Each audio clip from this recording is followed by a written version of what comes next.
يا أيها الذين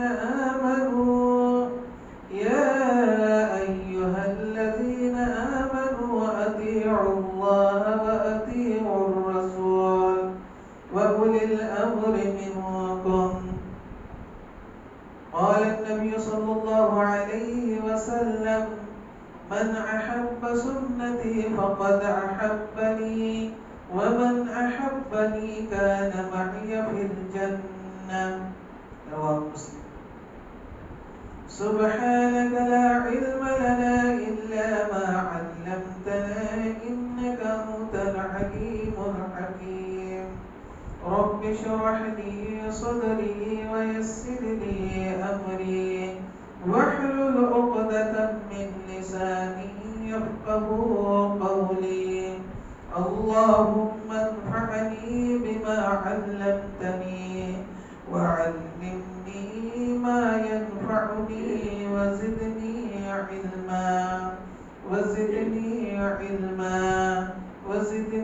علما اللهم.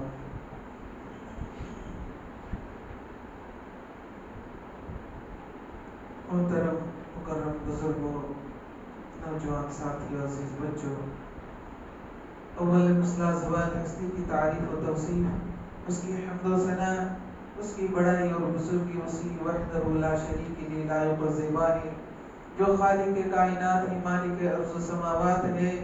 مختصر حمد و ثنا کے بعد بے شمار درود و سلام نازل ہو عموماً تمام انبیاء علیہ الصلوۃ والسلام پر، اور خصوصاً ہمارے آخری نبی جناب محمد رسول اللہ صلی اللہ علیہ وسلم کے اوپر۔ اللهم صل على محمد وعلى آل محمد كما صليت على إبراهيم وعلى آل إبراهيم إنك حميد مجيد. اللهم بارك على محمد وعلى آل محمد كما باركت على إبراهيم وعلى آل إبراهيم إنك حميد مجيد. حاضرین جمعہ، میں نے قرآن مقدس سورۃ النساء سے آیت نمبر 59 کا ٹکڑا تلاوت کی ہے، اور ایک چھوٹی سی مسلم شریف کی روایت تلاوت کی۔ انہی آیت اور روایت کو سامنے رکھتے ہوئے آج کا خطبہ جمعہ فقط روزے کے تعلق سے ہوگا۔ اللہ تعالیٰ سے توقع ہو کہ اللہ تعالیٰ مجھے صحیح اور حق بات کہنے کی توفیق دے، ساتھ ہی ہم سب کو اس پر عمل پیرا ہونے کی توفیق عطا فرمائے، آمین۔ محترم سامعین، اللہ تعالیٰ کا فضل و احسان ہے کہ اللہ تعالیٰ نے ہمیں رمضان المبارک میں روزہ رکھنے کی توفیق عطا فرمائی، باجماعت تراویح کی نماز ادا کرنے کی توفیق عطا فرمائی، لیلۃ القدر رات کو جاگنے اور تلاوت کرنے کی توفیق عطا فرمائی، اور دیگر اذکار اور صدقات زکوٰۃ ادا کرنے کی توفیق عطا فرمائی۔ اللہ تعالیٰ سے دعا کو ہوں کہ اللہ تعالیٰ ہمارے ان تمام اعمال کو شرف قبولیت بخشے جو ہم سب نے مل کر کے کیا ہے۔ محترم سامعین،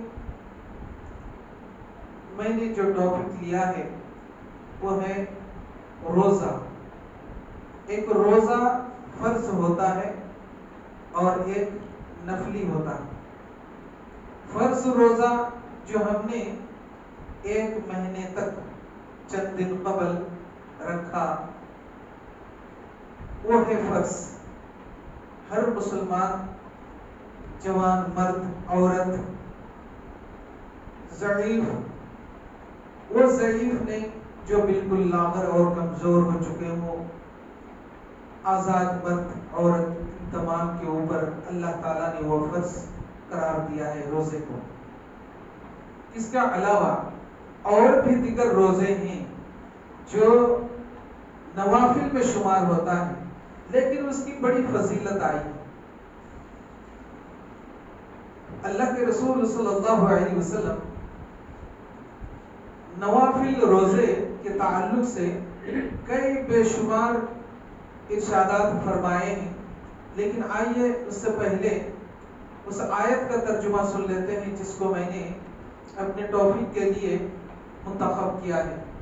یا ایھا الذین آمنو، اے وہ لوگ جو ایمان لائے ہو، اطیعوا اللہ، اللہ تعالیٰ کی اطاعت کرو، واطیعوا الرسول، اور رسول کی اطاعت کرو، واولی الامر منکم، اور تم میں سے جو بڑے ہیں ان کی بھی اطاعت کرو۔ میرے بھائی اور دوستو، یہ تھا اس آیت کا ترجمہ۔ اللہ کی اطاعت کرنے کا حکم، نبی کی اطاعت کرنے کا حکم، اور ہم میں سے جو بڑے ہیں ان کی، تو بڑے سے مطلب ہمارے اسلاف صحابہ اکرام شمار ہیں، یہ ان کی اتباع کرنے کا حکم دیا گیا۔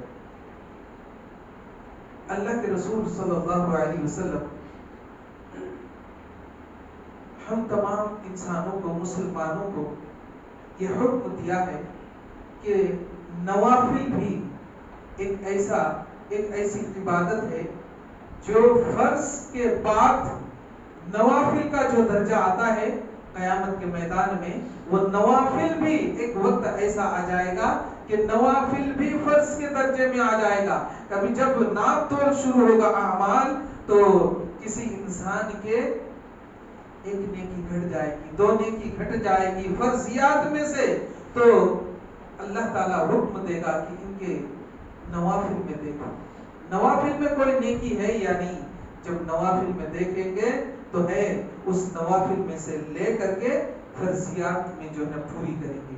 تو کتنا بڑا کام اور کتنا اہم کام ہے، جو نوافل جو اپناتے ہیں، سنن کو اپناتے ہیں، وہ فرضیات میں بھی اللہ تعالیٰ اس دن کام میں لے گا۔ تو میرے بھائی اور دوستو، اللہ تعالیٰ کا ارشاد ہے، من جاء بالحسنۃ فلہ عشر امثالها، کہ کوئی انسان ایک نیکی کرتا ہے تو اللہ تعالیٰ ایک نیکی کو 10 گنا بڑھا کر کے دیتا ہے۔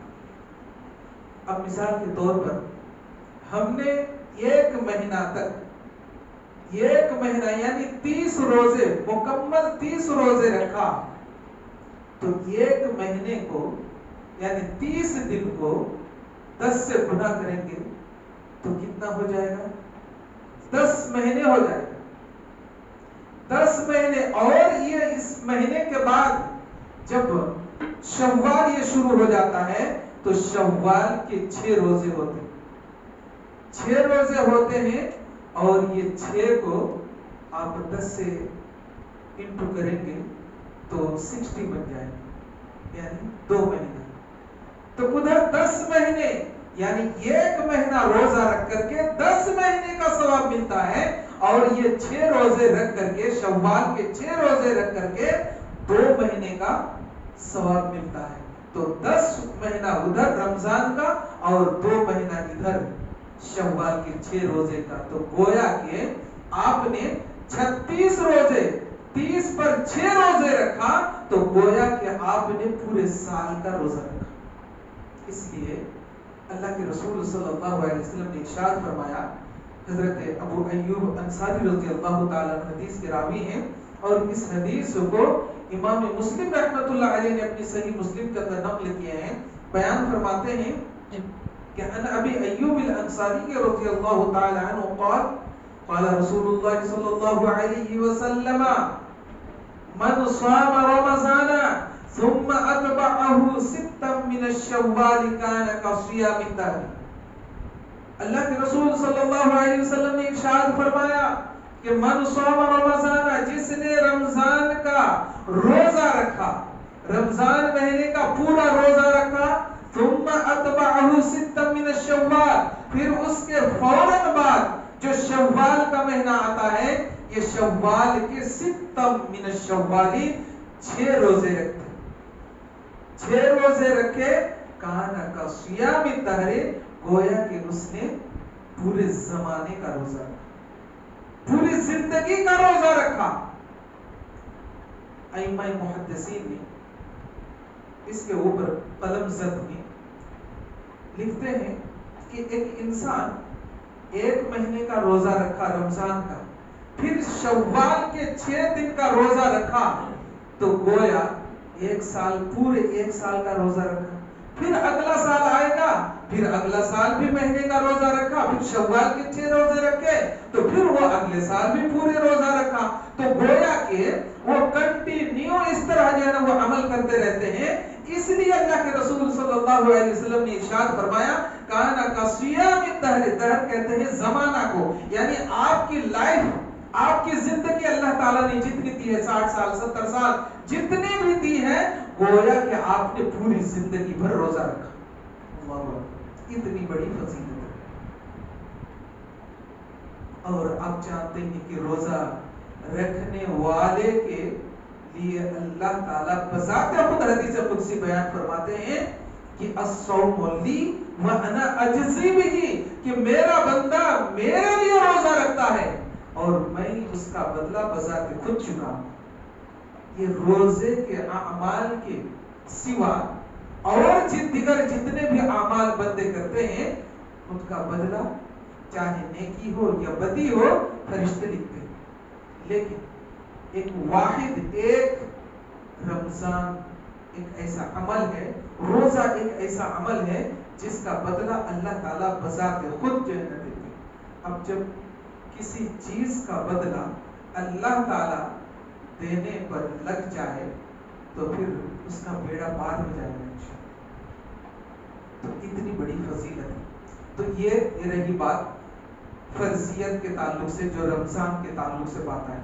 اب اس کے بعد نوافل، یہ روزہ جو 6 روزے جو میں نے ابھی ذکر کیا، یہ نوافل ہے، سنن ہے، جو اللہ کے رسول صلی اللہ علیہ وسلم یہ 6 روزہ رکھا کرتے تھے اور رکھنے کا حکم دیا. اس کے علاوہ بھی اور روزے. یہاں پر ایک سوال پیدا ہوتا ہے، اس کا بھی خلاصہ ہو جائے کہ مثال کے طور پر کوئی بیمار ہو گئے تھے رمضان میں، روزہ تو رکھ رہے تھے لیکن بیمار ہو گئے، ان کا کئی روزے چھوٹ گئے. یا جیسے خواتین ہیں، خواتین کا ماہواری کی بنیاد پر ان کے بھی کئی روزے چھوٹ جاتے ہیں. تو مسئلہ یہ ہے کہ پہلے وہ چھوٹے ہوئے روزے یعنی قضا روزہ رکھیں گے یا پھر شوال کا 6 روزے رکھیں گے. اس بات پر ائمہ کا اختلاف ہے. یعنی ایک گروپ کہتے ہیں کہ نہیں، شوال کے 6 روزے پہلے رکھ لیا جائے. دوسرا گروپ یوں کہتے ہیں کہ نہیں، پہلے قضا روزہ رکھا جائے، اس کے بعد شوال کے 6 روزے رکھے جائیں. جو یوں کہتے ہیں کہ شوال کے 6 روزے پہلے رکھے جائیں، ان کی دلیل یہ ہے کہ ماں عائشہ رضی اللہ تعالیٰ عنہ بیان فرماتی ہیں کہ ہمارا روزہ، بخاری کی روایت ہے، کہ ہمارا روزہ جو قضا ہو جاتا تھا ماہواری کی بنیاد پر، اس روزے کو ہم شعبان میں جا کر ادا کرتے تھے. شعبان میں یعنی رمضان سے پہلے والا جو مہینہ ہے اس مہینے میں ہم ادا کیا کرتے تھے. دلیل لیتے ہیں تو اس کا مطلب یہ لیتے ہیں کہ شعبان میں جب وہ رکھا کرتے تھے، اس کا مطلب یہ کہ شوال، ذوالقعدہ، ذوالحج، محرم، صفر، ربیع الاول، ربیع الثانی، جمادی الاول، جمادی الثانی، رجب، یہ رجب یہاں تک انہوں نے نہیں رکھا اور شعبان میں جا کر کے رکھا. تو ہمارے پاس گنجائش ہے کہ قضا روزہ ہم بعد میں کسی بھی مہینے میں رکھ لیں گے. اور یہ بھی نہیں کہ عائشہ رضی اللہ تعالی عنہ اللہ کے رسول صلی اللہ علیہ وسلم کی یہ حدیث کے اوپر عمل نہیں کرتے تھے، ایسا بھی نہیں، کیونکہ اللہ کے رسول صلی اللہ علیہ وسلم کی ایک ایک سنت پر عمل کرنے کے لیے وہ تو ہر وقت تیار رہتے تھے، صحابہ اکرام اور صحابیات. تو وہ کیسے چھوڑ دیتے؟ یہ 6 روزے کو کیسے چھوڑ دیتے؟ اس کا مطلب وہ لوگ شعبان میں یعنی شوال میں یہ 6 روزے رکھ لیتے تھے اور شعبان میں جا کر کے قضا روزہ کو ادا کیا کرتے تھے.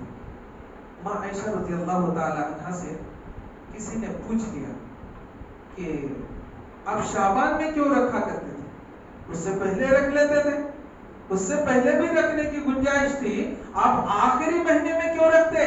بخاری کی روایت ہے. تو ماں عائشہ رضی اللہ تعالی عنہ فرماتی ہیں کہ دراصل شعبان میں رکھنے کی وجہ یہ ہے کہ اللہ کے رسول صلی اللہ علیہ وسلم کے ساتھ مصروفیات اور مشغولیات جو رہتی تھی، جس کی بنیاد پر ہمیں رکھنے کا موقع نہیں ملتا تھا.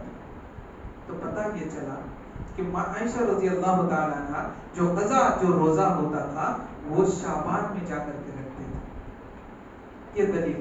اور جو لوگ یوں کہتے ہیں کہ نہیں پہلے قضا روزہ کو ادا کر لیا جائے اس کے بعد نوافل کو ادا کیا جائے، جو چھوٹ گیا ہو چاہے بیماری کی وجہ سے ہو یا پھر سفر میں کہیں گئے ہو یا پھر عورت کو جو ماہواری آتی ہے اس کی وجہ سے چھوٹ گئے ہو، تو وہ پہلے قضا روزہ کو ادا کر لیں، اس کے بعد نوافل رکھیں. تو ان کی دلیل یہ ہے کہ یہ فرض روزہ ہے، یہ فرض روزہ ہے اور فرض روزہ کو اول ترجیح ہوتی ہے، اس کو مقدم ہوتا ہے. اس لیے فرض روزہ رکھ کر کے فرض روزہ کو چھوڑ کر کے نوافل کو ہم کیسے رکھ سکتے؟ اگر خدا نخواستہ فرض روزہ کی قضا ہم نے نہیں کی اور نوافل کو ادا کر لیا اور اسی بیچ میں ہماری موت ہو جائے تو گویا کہ ہمارے سر کے اوپر وہ بوجھ بن کر کے رہ جائے. اس لیے وہ یہ دلیل دیتے ہیں. لیکن اس کے اوپر ائمہ کا کوئی یعنی متفقہ یہ رائے کسی کے پاس یہ نہیں دیکھا، مطلب اس کے اوپر کوئی قلم زد نہیں کہ کس کے اوپر عمل کیا جائے یا کس کے اوپر عمل نہیں کیا جائے. لیکن آپ سے میں یہ کہنا چاہوں گا، اگر آپ کو یہ اچھا لگے کہ نہیں میرا جو روزہ چھوٹ گیا ہے پہلے اس کو میں 2-3 روزہ جو بھی چھوٹا اس کو ادا کر لیتا اور اس کے بعد پھر شوال کا 6 روزے ادا کروں گا، یہ سب سے بہتر ہے. اور اگر کوئی چاہے کہ ابھی طبیعت تھوڑی کمزور ہے تو چلو بعد میں رکھ لیں گے، گنجائش تو ہے تو اس کے لیے بھی گنجائش ہے، رکھ سکتے ہیں. لیکن ہاں 6 روزے صرف اور صرف اس کے لیے وقت مقرر ہے شوال مہینے میں ہی ہونا، شوال مہینے میں ہی رکھ سکتے ہیں. شوال کا مہینہ ختم ہو گیا تو آپ نہیں رہ سکتے. لیکن جو قضا روزہ ہے، قضا روزہ کے لیے آپ کے پاس پورے سال بالکل آپ کے ہاتھ میں ہے، کبھی بھی رکھ سکتے ہیں، اس کے لیے گنجائش ہے. لیکن اس کے لیے فقط یہ شوال مہینہ جو ابھی جو چل رہا ہے یہ مہینے تک ہی گنجائش ہے، اس کے علاوہ گنجائش نہیں. اس بات کو یہی روکتا ہوں. آگے اور ایک روزے کے تعلق سے بتاؤں.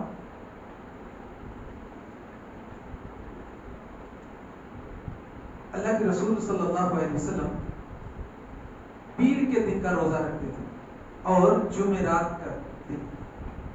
پیر بولے تو یعنی منڈے اور جمعرات بولے تو تھرسڈے. یہ 2 دن کا روزہ رکھتے تھے. کیوں رکھتے تھے اللہ کے رسول صلی اللہ علیہ وسلم؟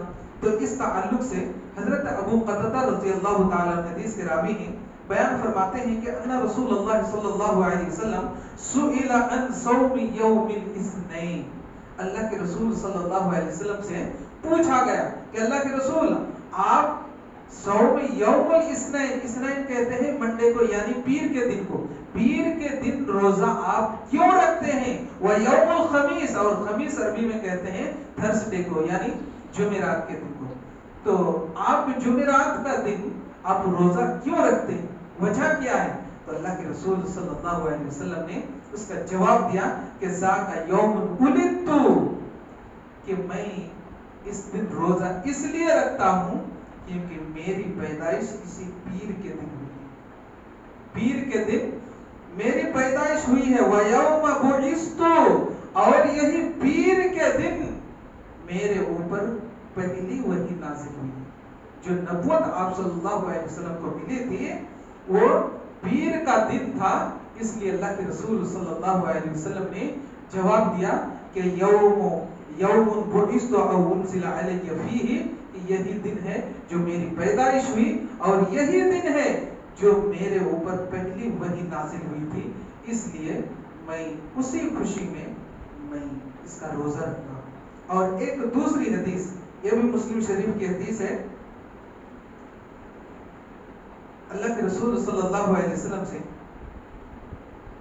حضرت ابو ہریرہ رضی اللہ تعالیٰ عنہ بیان فرماتے ہیں کہ تعرض الاعمال یوم الاثنین. اللہ کے رسول صلی اللہ علیہ وسلم یعنی پیر کے دن کے روزے کے تعلق سے اور جمعرات کے دن کے روزے کے تعلق سے ایک اور وجہ یہ بتائی کہ میں پیر کے دن روزہ اس لیے رکھتا ہوں اور جمعرات کے دن اس لیے رکھتا ہوں کیونکہ تعرض الاعمال، اللہ تک ہمارا اعمال، ہم جو عمل کرتے ہیں چاہے نیکی ہو یا بدی، تعرض الاعمال احب ان يعرض عملي وانا صائم، کہتے ہیں کہ یوم الاثنین اور یوم الخمیس یعنی پیر کے دن اور جمعرات کے دن لوگوں کا اعمال اللہ تک پہنچایا جاتا ہے، اور میں یہ پسند کرتا ہوں انا احب ان يعرض عملي وانا صائم کہ میرا عمل اللہ تک پہنچے تو میں اس حال میں ہوں کہ میں روزے کی حالت میں میرا اعمال اللہ تک پہنچے، اس لیے میں یہ پیر کے دن روزہ رکھتا ہوں اور پیر کے جمعرات کے دن روزہ رکھتا ہوں۔ تو پتہ یہ چلا کہ ہمارا اعمال پیر کے دن اور جمعرات کے دن اللہ تک پہنچایا جاتا ہے، اس لیے اللہ کے رسول صلی اللہ علیہ وسلم یہ روزہ رکھا کرتے تھے۔ اور اللہ کے رسول نے ایک دوسری حدیث جو پہلے بتایا کہ میری پیدائش اسی پیر کے دن ہوئی تھی اس لیے میں یہ روزہ رکھتا ہوں۔ بہت سارے لوگ برتھ ڈے مناتے ہیں، اگر اس کو برتھ ڈے ہی منانا ہو تو روزہ رکھے۔ اللہ کے رسول صلی اللہ علیہ وسلم کیک نہیں کاٹا اور ہجوم نہیں یہ لگایا اور کلپنگ بھی نہیں کی، ہیپی برتھ ڈے نہیں کی، بلکہ کیا کیا؟ روزہ رکھا۔ تو اگر کسی کو یہی چیز منانی ہو تو وہ روزہ رکھے، جس دن ان کی پیدائش ہے وہ پیدائش کے دن روزہ رکھے۔ ایک سنت کے اوپر عمل ہو جائے گا۔ اللہ کے رسول صلی اللہ علیہ وسلم نے جیسے ان سے سوال کر لیا گیا کہ آپ کیوں روزہ رکھتے ہیں، تو اللہ کے رسول نے بالکل صاف طور پر انہیں جواب دیا کہ یوم ولدت، یہی دن ہے جس دن میری پیدائش ہوئی ہے، اس لیے میں روزہ رکھتا ہوں۔ تو جس دن پیدائش ہو اس دن وہ روزہ رکھ لے، اللہ تعالیٰ سے دعائیں کرے کہ اللہ ہماری زندگی کو اللہ تو خوشحال زندگی بنانا اور ہر برائی سے ہماری حفاظت فرمانا۔ کیک کاٹ کر کے، ہجوم لگا کر کے، تھالی اور تالی بجا کر کے، نہ جانے کیا کیا کر کے، کیا اس میں حاصل ہوتا ہے؟ کچھ بھی حاصل نہیں ہوتا، گناہ سرزد ہوتا ہے۔ اس لیے اس چیز سے باز آنا چاہیے۔ اور ایک حدیث بیان کر کے میں اپنی بات کو ختم کرتا ہوں۔ حضرت انس رضی اللہ تعالیٰ حدیث کے راوی ہیں، بیان فرماتے ہیں کہ ایک مرتبہ حضرت انس رضی اللہ تعالیٰ، یہ انس کون ہے؟ حضرت اللہ کے رسول صلی اللہ علیہ وسلم کے خادم رسول، 10 سال تک اللہ کے رسول کی خدمت کی تھی انہوں نے۔ تو یہ کہیں چلے جا رہے تھے، ان کے ساتھ حضرت قدامہ رضی اللہ تعالیٰ عنہ تھے۔ تو حضرت انس رضی اللہ تعالیٰ عنہ روزے کی حالت میں تھے۔ تو حضرت قدامہ رضی اللہ تعالیٰ عنہ نے حضرت انس رضی اللہ تعالیٰ عنہ سے پوچھ لیا، لما تصوم یوم الاثنین و یوم الخمیس، اے انس آپ پیر کے دن اور جمعرات کے دن روزہ کیوں رکھتے ہیں؟ تو اور اس وقت حضرت انس رضی اللہ تعالیٰ عنہ بالکل ضعیف ہو چکے تھے، وَأَنْتَ شَيْخٌ کبیر، اور آپ بہت بوڑھے کھسٹ بوڑھے ہو چکے تھے تو بھی روزہ رکھ رہے تھے۔